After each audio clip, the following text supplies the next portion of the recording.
Alam mo bang may mga rental business na posibleng kumita kahit minsan tulog ka? At ang maganda, maliit lang ang puhunan. Kaya hindi na natin isasama dito yung mga paupahan or apartment. Ito ang 15 rental business ideas na pwede mong simulan sa maliit na kapital. At sa dulo, yung mga halos zero na puhunan lang ang kailangan. Ito ang una. Number 1, book or reviewer rental.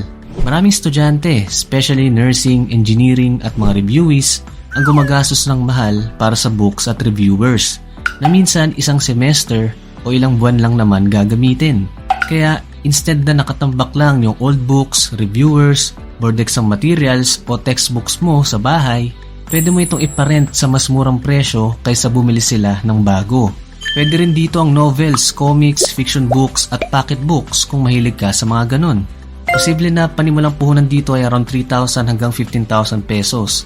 Depende kung bibili ka pa ng additional books o gagamitin na lang muna ang mga existing mong books. At para mas mabilis kang makahanap ng customers, pwede mo itong ipost sa Facebook groups, school communities o marketplace.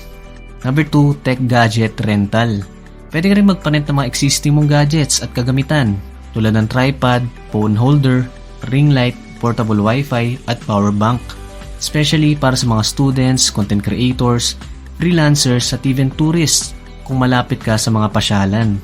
Patok din dito ang projector rental para sa graduations, birthdays, movie nights at iba pang gatherings. Maganda dito, hindi mo kailangan bilhin agad lahat ng gadgets na nabanggit natin. Pwede kang magsimula gamit yung existing mo ng gamit ngayon, tapos saka ka na lang mag-upgrade habang kumikita ka na. Posible na panimulang puhunan dito ay around 3,000 hanggang 20,000 pesos, depende sa setup mo. Number 3, baby equipment rental. Mahal din ang crib, stroller, baby car seat, at iba pang baby equipment. Pero mabilis lang din itong pagkalakihan ng bata. Kaya maraming magulang ang mas gustong mag-rent kaysa bumili ng brand new na ilang buwan lang naman magagamit. Patok din ito para sa mga pamilya na magta-travel kasamang baby nila. Imbis na magdala pa ng bulky na gamit, pwede na lang sila mag-rent temporarily. Pwede ka rin mag-offer ng pick-up at delivery para mas convenient sa customers mo. Hindi mo rin kailangan magsimula agad sa madaming equipment. Pwede kang magsimula sa kung anong meron ka na basta maayos pa ang quality. Posible na panimulang puhunan dito ay around 5,000 hanggang 25,000 pesos depende sa brand at dami ng equipment. Number 4, swimming or outdoor gear rental. Patok din na swimming at outdoor gear rental, especially tuwing summer at vacation season. Hindi naman kasi araw-araw ginagamit ang mga tent, sleeping bags, life vest, salbabida, goggles at snorkeling gear. Kaya mas practical para sa ibang tao na mag-rent kaysa bumili. Maganda ito lalo na kung malapit ka sa beach, resort, tourist spot o camping and hiking areas. At kahit hindi summer, marami pa rin mga mahilig mag-hiking, camping at outdoor activities all year round. Posible na panimulang kapital dito ay around 5,000 hanggang 30,000 pesos. Depende sa klase ng gear na gusto mong simulan.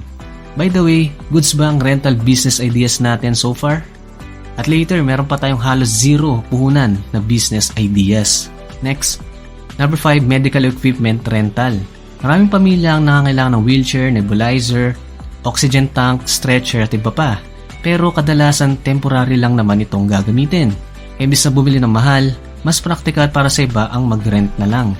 Patok din ang ganitong service sa mga events, concerts at gatherings kung saan posible na kailangan ng medical equipment for emergencies. Pero make sure lang din na maayos, malinis at safe gamitin yung mga equipment mo. Mas advantage din kung may knowledge ka sa medical field o may partner kang maalam dito.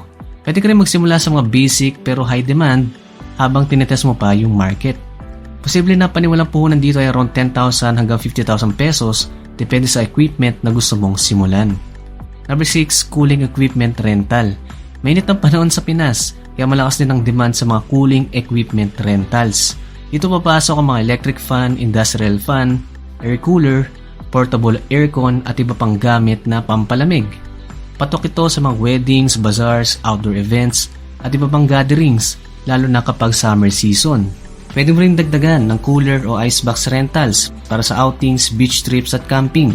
Mas maganda pa kung may package ka na may kasamang yelo o delivery para mas convenient sa customers. At habang lumalaki yung setup mo, pwede mo rin i-bundle ito sa iba pang equipment rentals na na babanggitin natin sa number 11 and number 13. Posible na paniwalang puhunan dito ay around 5,000 hanggang 50,000 pesos depende sa klase ng equipment na gusto mong unahin. Up next naman, yung isa sa mga madalas mong makita na negosyo sa labas ngayon. Number 7, portable booth rental. Maraming small businesses ang nangangailangan ng booth setup para sa bazaars, food parks at events pero ayaw bumili ng sarili nilang stall dahil mahal at minsan lang naman gagamitin. Kaya pwede ka magparent ng portable booths, foldable food stall carts o collapsible display setups. Pwede ka rin mag-offer ng add-ons tulad ng banners, standee o customized print para mas premium yung service mo. At kung marunong ka mag-DIY o may kakilala kang karpintero, pwede ka magpagawa ng mas murang setup para mas mataas ang potential income mo. Posible na paniwalang puhunan dito ay around 5,000 hanggang 40,000 pesos depende sa setup.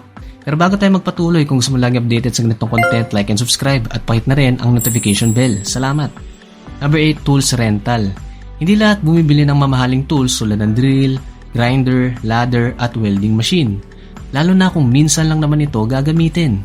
Kaya malaking tulong ang tool rental business para sa homeowners, workers at mga mahilig sa DIY projects. At ang maganda dito, pwede ka rin magsimula gamit yung existing mong tools basta maayos pa ang kondisyon. Posible na paniwalang puhunan dito ay around 10,000 hanggang 50,000 pesos. Depende sa tools na bibilin mo.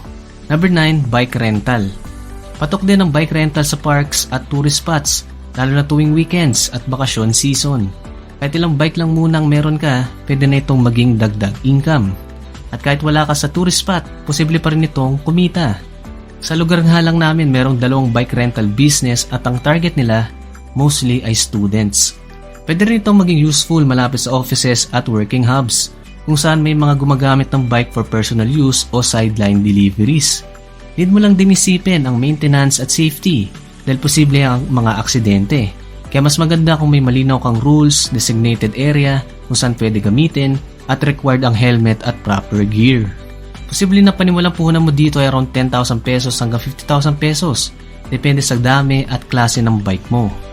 Number 10, clothing and costume rental. Madaming events sa Pinas, JS Prom, debut, kasal, graduation, Halloween party at iba pa. At karamihan sa mga damit dito, isang beses lang naman nagagamit. Kaya imbes na bumili ng mamaling gown, coat, barong o costume, maraming taong mas gustong mag-rent na lang. Kung may extra kang space sa bahay, pwede ka rin magsimula doon. Mas advantage din kung marunong kang manahe at mag-design. At kung malapit ka naman sa tourist spots, pwede ka rin magparent ng cultural outfits natin tulad ng barong o Filipiniana para sa pictorials ng local at foreign tourists. Posible na panimulang puhunan dito ay around 5,000 hanggang 40,000 pesos. Depende sa klase ng outfits na gusto mong simulan. Up next naman, isa sa mga business na malakas kapag may events, birthdays at celebrations.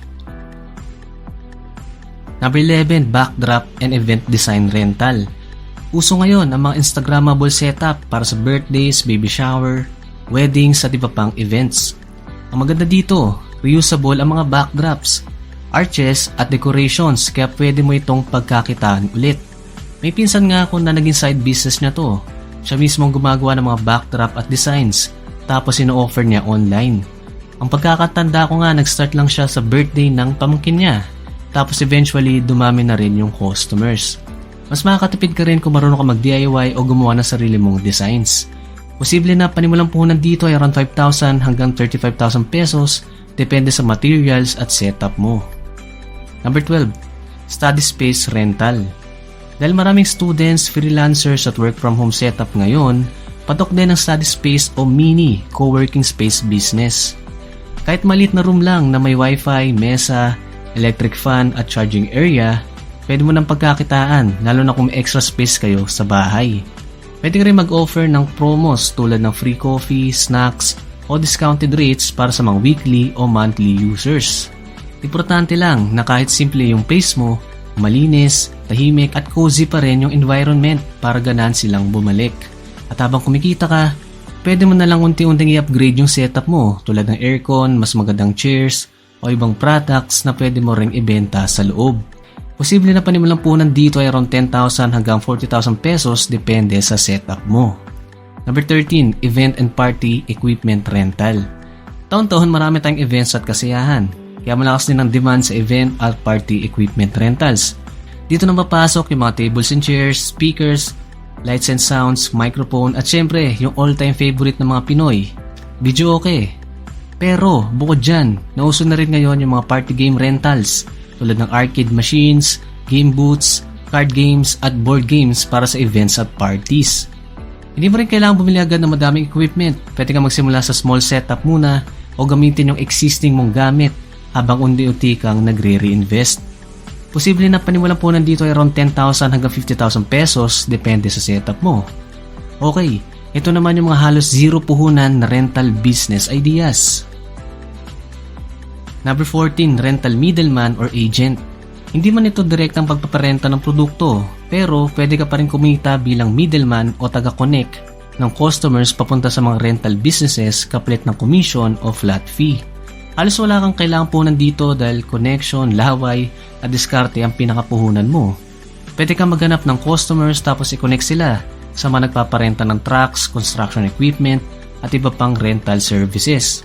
At posible na mas lumaki pang kita mo dito kapag nakapartner ka ng bigger companies o suppliers na malaki rin ang projects at bookings. Number 15, parking space or storage space rental. Kung may bakante kang garahe, lote, kwarto o bodega, pwede mo itong iparent bilang parking o storage space.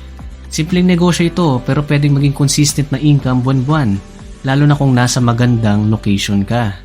At ang maganda dito, posible na existing asset mo na yung space, kaya halos minimal na lang ang additional na gastos mo. Pero teka, di pa tayo tapos dahil meron pa tayong bonus rental business idea na hindi para sa lahat pero malaki ang potensyal kapag napagana mo. Bonus rental business idea, rental marketplace platform.